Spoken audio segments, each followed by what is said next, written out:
morning, everybody. Welcome to another episode of Damage Control. This is Mookie, joined with Darth Beaver and Delgarn. And we're just going to go over our conversations with another week of Marvel Strike Force, just talk about what's been going on with our personal usage of our accounts, and also hit on some topics here that kind of drew up this morning in regards to recapping Darth's DD6 experience, kind of peek in to see what's up with Dale and how he's game planning on his current, characters and things going on with the DD6 as well. But also go into what's the current situation going on with the events, like the snowy spider spectacle, and what type of, if it's a good or bad event. And also talk about what's going up on the horizon. So it may be a long show, testing it out here. Hopefully I can get this uploaded onto YouTube again.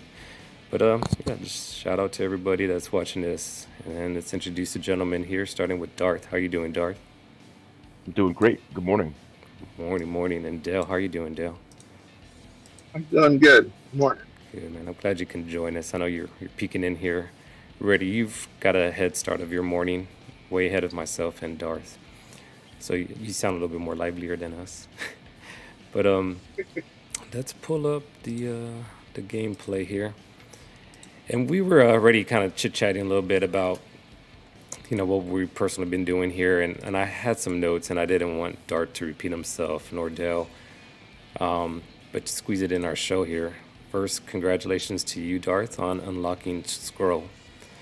Yay. It's been fantastic.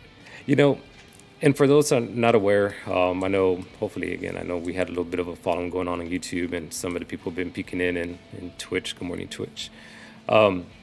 But to first describe ourselves and our alliances, I guess the best way if we were to kind of jump into our alliance, we're not like a heavy war type of alliance that are kind of trying to get up to the highest levels and things of that nature. But we try to always label it casual competitive. We kind of go within the casual play of everything. We're not, grinding and forcing others to get out of their comfort zones. We have a pretty large mix as far as TCP levels goes, I would say.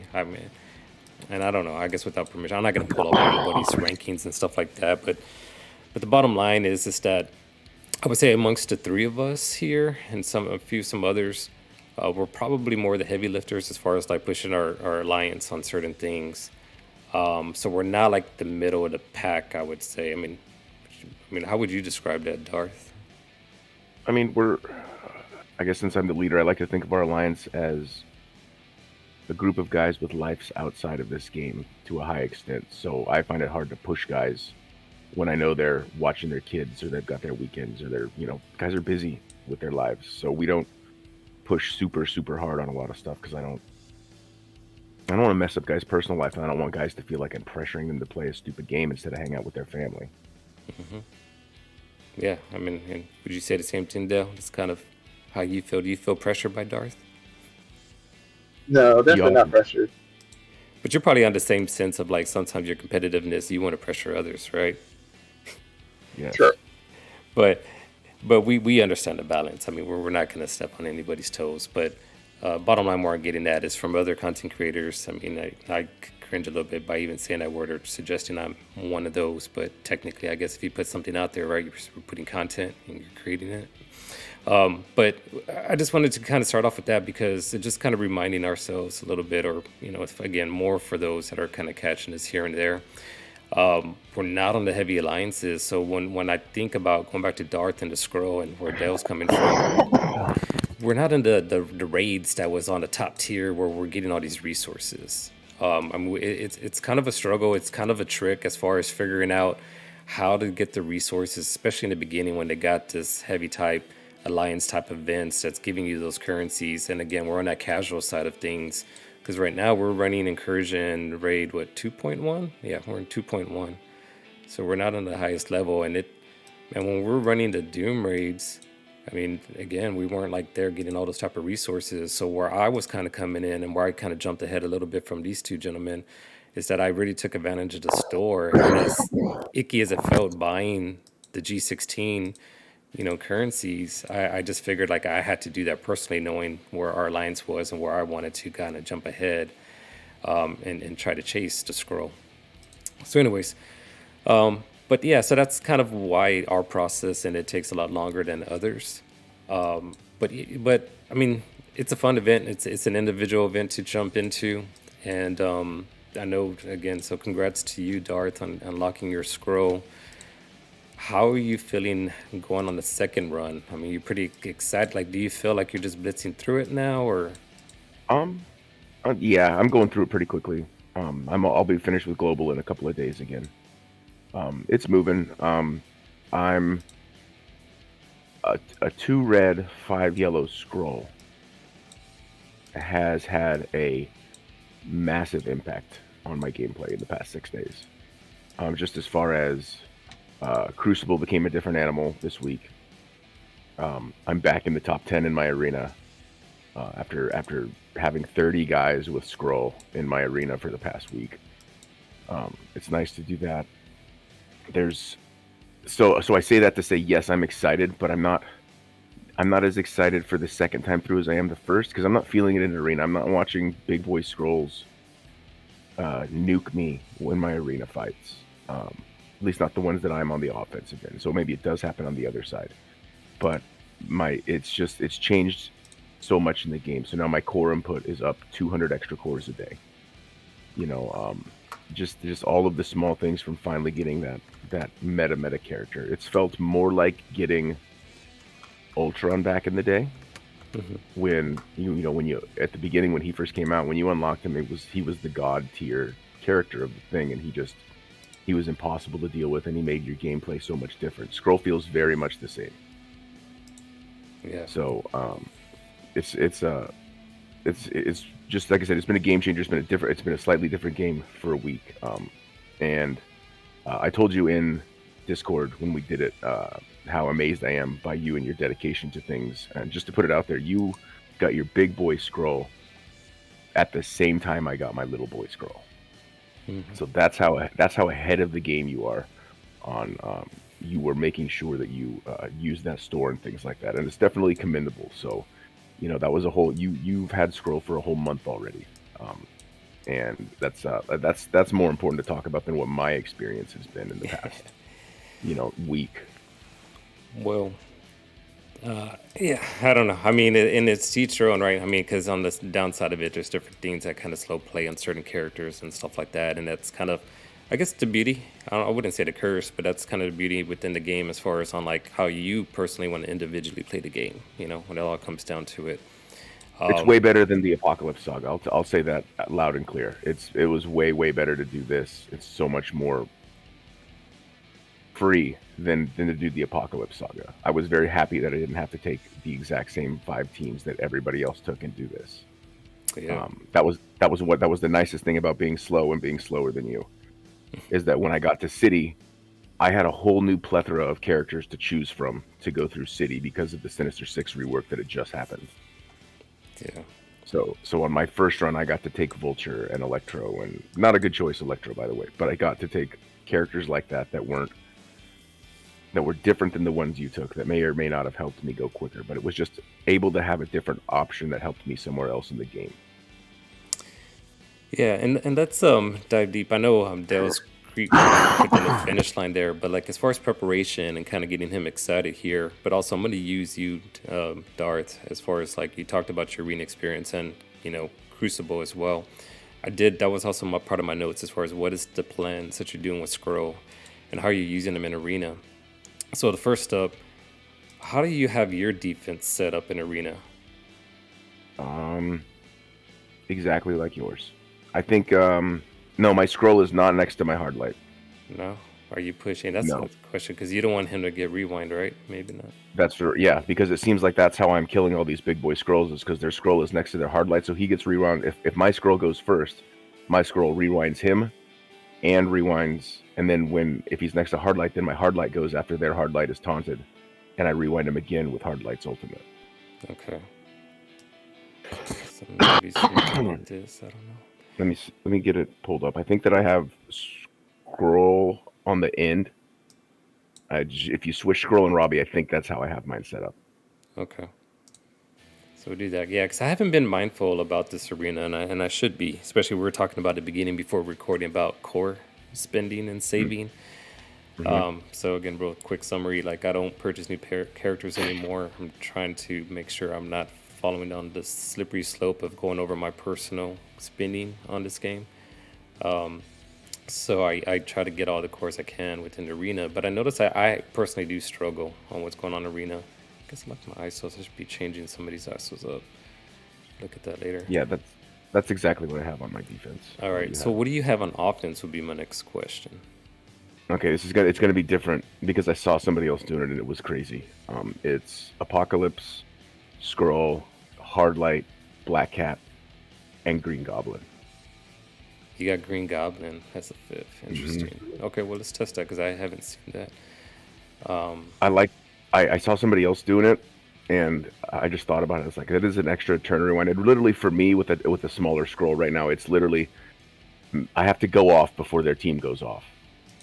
And so anything I can do to reduce their turn meter even a little bit, especially Skrull and Apocalypse, which are the two that can get turn meter rewound on that team, really helps me out. All right. Good morning, Now, Juicy. By the way, I forgot. Juicy was talking about your DD6, finishing up global in DD6 is going to be super fast. Well, look at what you're talking about. And Juicy was saying that he has APOC, Robbie, Sus, Quicksilver, Black Cat on offense, that's kind of where I was peeking at. And I don't think I'm doing it right, Juicy. But let me just, since we have Darth on here going over his personal experience, let's give this run a look because I'm curious about it. Because like I understand the concept where you're getting at with the turn control. How do you have this lined up? So are you putting Black Cat next to Hardlight? On offense, yeah, Black Cat next to Hardlight, next to Skrull, and then Goblin. And so from left to right, my shit goes Apocalypse, Goblin, Skrull, Black Cat, Hardlight. And I don't know if it's the optimal thing or not, but I seem to be winning all of these matches. Like my win rate at this point is like at 80%. Oh, there's the hidden benefit is before I had Skrull, I was sitting at 26, and if I wasn't on it all day long, I'd get pushed out of the top 50. Once I got Skrull and I hopped down in the top 10, I stay in the top 10 all day long and only have to pay attention the last half hour. Yeah, that's the other thing. Yeah, you don't have to worry about looking at it and being mindful about arena. And that's kind of where I haven't really crept up that high because I know I haven't been getting knocked out of the top 10 anymore either. All right, so I can't remember. So you said like there is APOC, Skrull, Goblin? But I got Skrull and Goblin are switched on my offense. Like I said, it's weird. Okay. It's just something different. Okay. Do you have him as Raider? Skrull? I don't know. I have him on here as Striker right now. My Skrull is Raider. Yeah, I have him. And my Goblin is Striker. So our Goblin and Skrull are switched. So let's take a look at this battle here.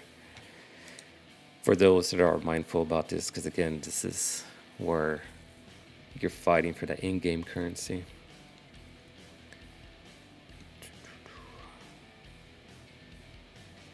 So I take it that you want ability block her, so you're not stuck behind a taunt? At this, yeah, as long that's where I would go. You got to make sure you rewind Skrull. That's the most important thing for me. Right. I mean, could you ability block him? I mean, like, or do you start? Like, who's your main target? Because I mean, I know it's. Well, the only two people you can turn meter rewind on that team are Skrull and Apocalypse, so it doesn't really matter. Okay. I find that his opening damage doesn't matter. So yeah, putting the ability block if it were to land. Yeah, I didn't know.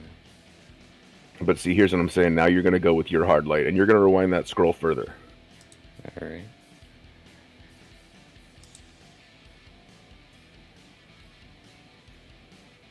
And then I Black Cat. See, usually their Black Cat is taunting at this point, and so I have to hit their Black Cat. That's still who I think I would hit. I think, or not their Black Cat, their hard light. Their hard light. That way you're putting a little extra bleeds on the Skrull again.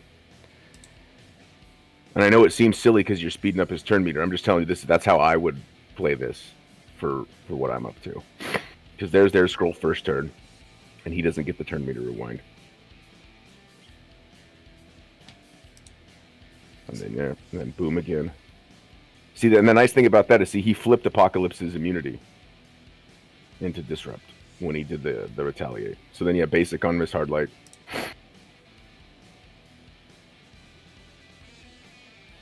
Can't wait to see your Skrull ultimate.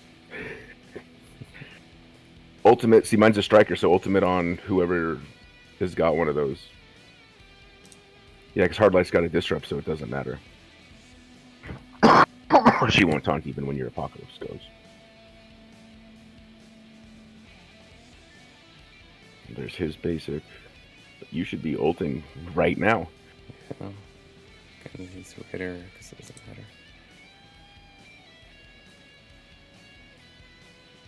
Oh, and then their Apocalypse got to go. That's weird. I don't know that that's ever happened, but you should be fine because your Hardlight's alive. And then your Apocalypse gets to go.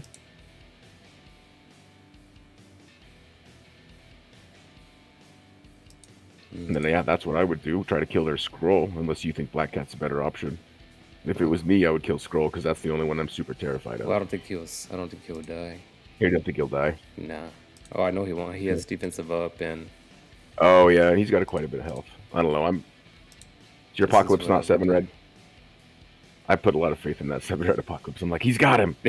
Oh, look at you! Look at you not gonna win. Oh, man. Alright, let me see. So it's weird. The only different thing is their Apocalypse died, which is weird. But you still got it, I think. It's not like this is a loss. Because your Skrull is still alive. There's all the good shit on him. Bang. Yeah, you win. Just looks ugly at the end.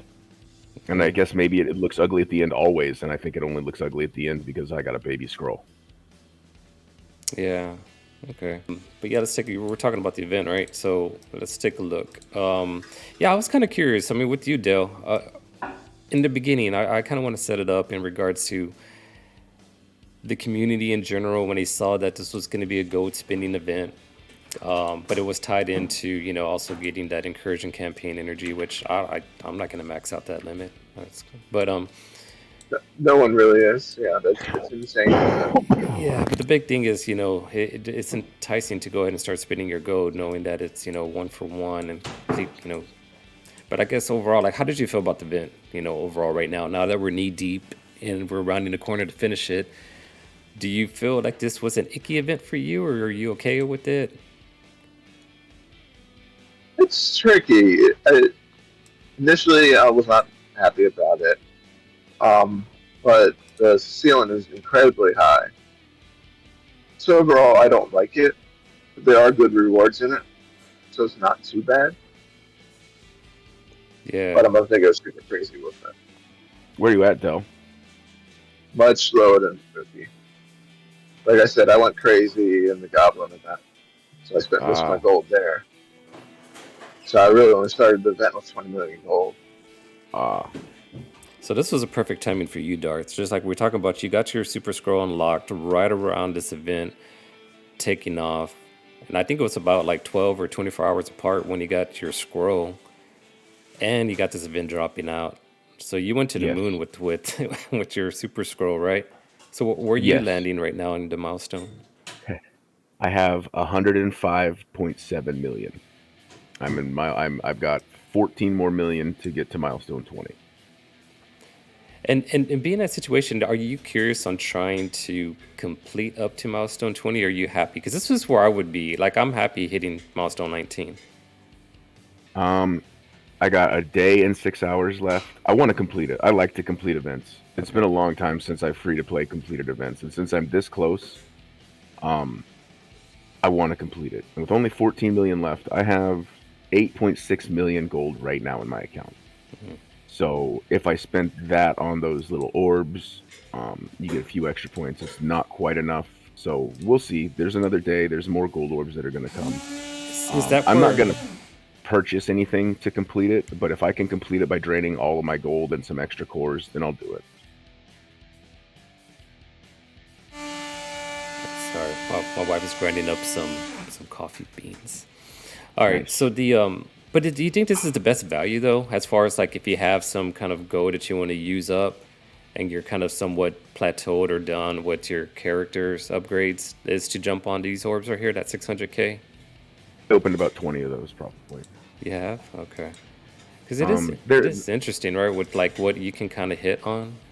right. Like, I got a few gold drops in there. You get 12 gear 18 pieces, and that's half of a piece to go to 17. So okay. if you get a gold one, that's just what I've been doing. I think it's nice for people who are waiting, who had a bunch of gold or who had a bunch of orbs that still did the horde thing, and were able to. Oh shit! I lost my place in my brain. Stupid coffee hasn't kicked in yet. Sorry, boys. Never mind. No, but like, and then Dell was asking this question: were we using the currency on? I mean, you saw me right now. I'm chasing after character shards. To try. Where are you? Okay, so on that, it's not too bad. Like I'm so far away from that. I'm just not thinking it's worthwhile. I've been grabbing a few 18 pieces. I'm thinking about just going in on the Dark Permission credits. I'm not sure yet. I just feel like they're leaking more of these resources out. Again, like we're not envoys or anything like that. And for me, I don't follow anyone really heavy. Um, but just the feel that I have, it just these seem to be leaking out a lot. So that's one of the reasons why I haven't done it because I look at the value. I'm like, damn, 12K for that. And for me, personal gameplay, I just always try to get my characters to 6 stars. And that's the reason why I've been going this route because for me, this is where you may laugh a little bit. And this is kind of going back to Mobile's last video that I had saw. I'm already, I'm not intentionally hoarding, but I'm already starting not to open some of the orbs, like the 18s and the tills, and like even some stuff over here. I'm not opening. I forgot. Well, these I started opening, but like the training materials, that's what I was gonna show. Like I said, like my orbs have been going up on those too. I've been lucky as far as not having to go that route. They've been giving us a lot of training materials lately in the events, though. Packs of 500, level 4s and things like that. Those go a pretty long way. Yeah. I have 20 or 30 of those orbs myself. Not the 300 you have, but if I have 30, that's a big deal. Yeah. But I guess it would still be smart, I mean, to jump on here, because, I mean, you are for 5,000 getting 4 pieces versus going into the store, right, and buying like 2 or something like that. So, yeah, I mean... I want to throw this out there. Because you're talking about saving. More than likely, this is a third teal tier. More than likely, we're getting a new set of gear next year. So if it's going to be red or whatever, yeah, it's going to be red. It's more than likely. But yeah, we've seen that on all the hoarding and teal gear is not going to help too much. It may help a little bit with the teal you may need, but I really doubt we're going to have another teal tier. And I think for me, where I'm kind of coming from is more about like, I'm happy where my roster is at. Like, I feel like once everything was chasing Skrull, right, and getting those particular characters up to G18. But now that I have that there, I'm holding off a little bit. And it's just looking at like the Superior 6. I mean, that's probably the current team of interest for me that I'm looking at gearing up. I don't know if I'm going to take these other two to the moon up to the G18. I only did this because of DD6. But this kind of leads into some other topic. Like, and I'm jumping ahead a little bit, but we got the big news about the X-treme, right? The X-treme X-Men. And it becomes a question as far as like on our style of play. That's why you start off the show just kind of talking about where our alliance is at and kind of where I'm at as far as individual play style with the spending. But I would say like here's a question for you guys first.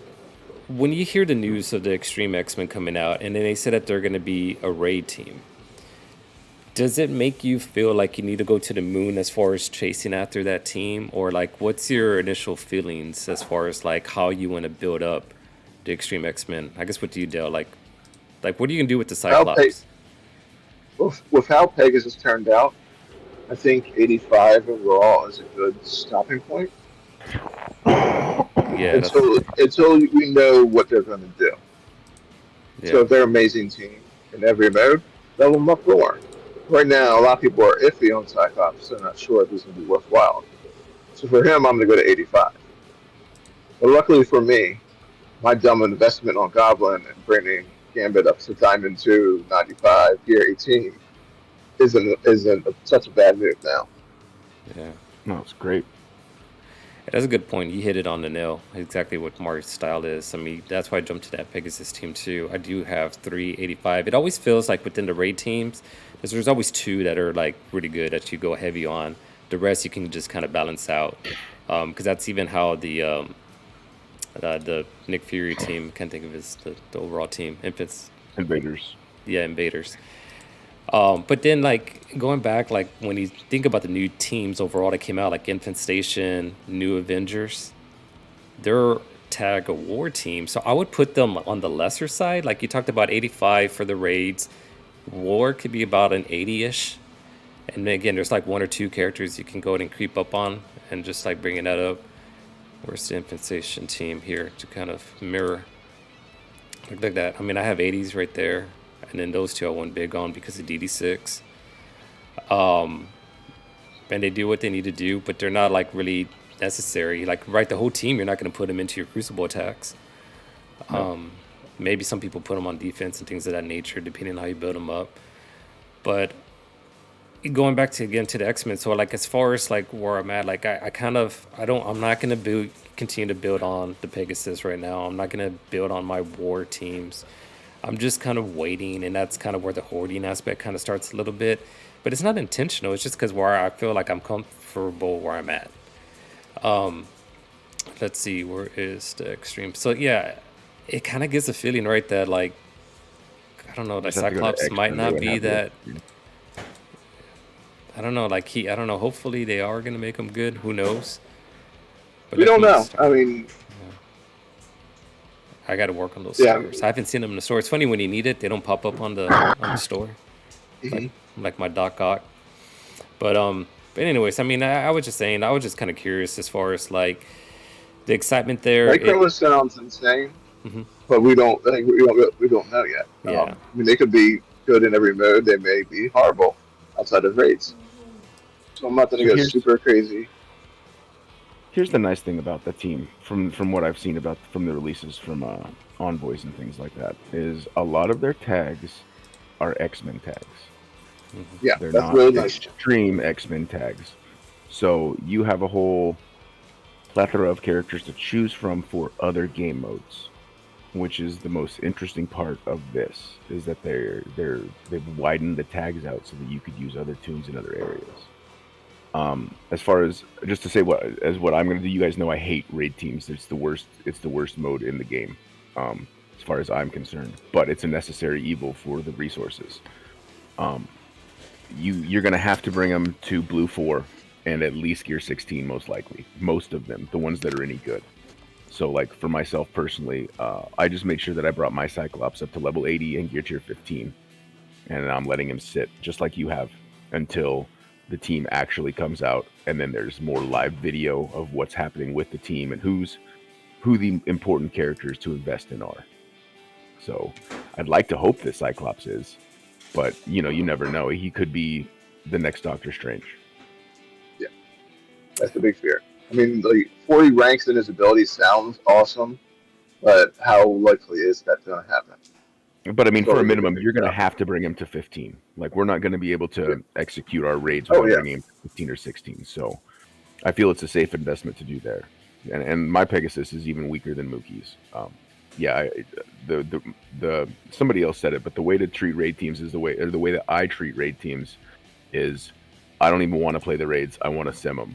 So I invest the proper amount of gear into them at the minimum, the min-max way, to be able to sim the nodes that I don't want to play. Yeah. I messed up. I had a bad week. I went 1 and 2. I did record it. I just didn't. Like, I recorded on my phone, but I don't have time to show and share some of the battles. There were some interesting defenses, some hybrid defenses going on for me that did confuse me up a little bit. But I did not I think I have to put Skrull on defense, and that's kind of where I wanted to know about you, Darts. What are you doing with your Crucible defense? Oh, my Skrull went right to defense after the first day. So, I didn't have him leveled up and set on defense by the time the lock had started. So the first day I used him on offense, but then as soon as I could set him on defense, I put him on defense. All right. So then where And did then you place them? I don't know. Yeah, I watched too many videos of everybody else, and I put him in room 6 with Quicksilver, Agatha, Wong, and Morgan Le Fay. Interesting. And I did that because I saw it get 3 attacked and not beat on probably one of Mobile's Crucible videos this week. Okay. So it wasn't an original idea. Like I remember pausing the video and going, "Oh, that worked. I'll move it there," because I had those characters on defense just in a different order, Okay. and in a different room. And I went, "Well, if that works, then I'm gonna do that." Yeah. I don't know if I'm gonna put them in room 1 or room 6. That's kind of where I'm leaning towards. I wish I had a Black Order that was beefy enough to put over here in 3, but mine's a pretty small baby Black Order. I'm not gonna build resources up for them just for a season. No. Okay. But then, yeah, but congrats to you, Dale. I think you had a successful week within your Crucible Facing all style. those scrolls, yeah. Yeah, I went 2-1, which got me to stay in Diamond, which was my goal. Because I was the 2 previous weeks went really bad. Scary when you start to slip and fall out of your league. Yeah, definitely. When we talk about the resources and things of that nature, of making sure you get the diamond on. Any one of you had success on these pools? I generally get 1 Diamond pool and then 2 Stepping Stars. They usually Dukes. Yeah. My Diamond this week was okay. It was Ancient Venom. Not great, but it could be worse. Yeah. I got all dupes this week, but then I invested my promotion credits last night, and probably not wisely. I put a 2nd diamond on Icarus, and I put a 2nd diamond on Doc Ock. Yeah, that was your question for us, right? What we're doing with our diamonds. Mm-hmm. So Because we talked before how we were going to save up and do 3s, and then I was like, nah, that's a lot of. I had 250, and I was like, I can take 2 characters and have extra to 2 diamonds, or I can wait another week and then put Kang to 3. So I chose to take more to 2. So I'm waiting. I'm not even looking at diamond. This is what I have been doing. So I kind of come with the mindset that I want to complete. Thank you, hon. So, grab my coffee. What a nice. I want to get all the characters up to the 6 to the 7 red levels now. I had like over the last time when we talked, I think I was in the 3,000s here on the gold promos. I was close to 4. So now I've just been going in here like for this guy, for example, I'll get him. I'm not chasing the 6, like whatever I have at 6 red, I'll just kind of leave him there. But I'm sorry, 5. Hold on. Yeah. I didn't realize this guy was up here, but so That's generally what I do. Yeah. So I just like whenever I can get them to the 7s where I pull. With these right here, I just leave them alone. I'm like, yeah, I'm not gonna chase that because I could probably hit that on one of the 7s, right? Like later when we're doing our red star pulls. Mm-hmm. And so that's kind of the mindset that I have. I'm like, all right. But yeah, so I started opening up more, got those down because I think I was in the 20s or something like that. So last time I counted, I think I'm in the mid like 13 to 15 range as far as having characters still to complete at the 7 reds. So I'm working on that first before I start even looking into this diamond upgrades. I keep losing. Yeah, because like pulling dupes and diamonds, it feels horrible because I've already done it. So I really don't want to upgrade anything. Yeah. Unless it's like super important. Oh, wow. Like the last one I did was fuck Gambit up. I'm gonna go ahead and start signing this off here on Twitch. Kind of hit the 8:30 mark. Got to be mindful about my buddies here and their time and day. And then again, thank you, Juicy, if you're still on, for jumping in there and chit chatting with us on the arena side of things. Something to look into. I think that all depends on your roster there, who that 5th is going to be within your offensive attacks. So that's something to kind of look into. So thanks again to Darth and Dale for sharing y'all's input with us. I was recording. Yeah, I'm still recording onto the YouTube side, so I'll take a look, try to get that edited and upload, because obviously that's not a 20-minute video right now. So we'll figure out what I'm going to do with that. But thanks again, guys. So signing off to Twitch and YouTube. Y'all take it easy. Hope to catch y'all next week. And till then, we'll see y'all. All right, bye bye.